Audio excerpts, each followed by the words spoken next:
একজন আল্লাহ ব্যক্তি তার দুনিয়ার বান্দাকে সবকিছু ছেড়ে কিভাবে আল্লাহর সাহায্য ইবাদত করে। করতে লাগলো। আল্লাহ তার জন্য কিছু ফলের গাছ সৃষ্টি করলো। যখন তার ক্ষুধা লাগতো সে ফল খেয়ে তার ইবাদত করত। এভাবে সে 500 বছর ইবাদত করলো।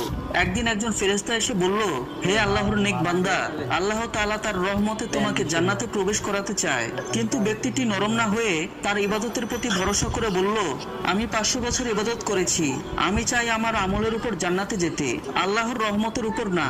ফেরেশতা চুপচাপ চলে গেল আর একটি দাঁড়িপাল্লা নিয়ে এলো।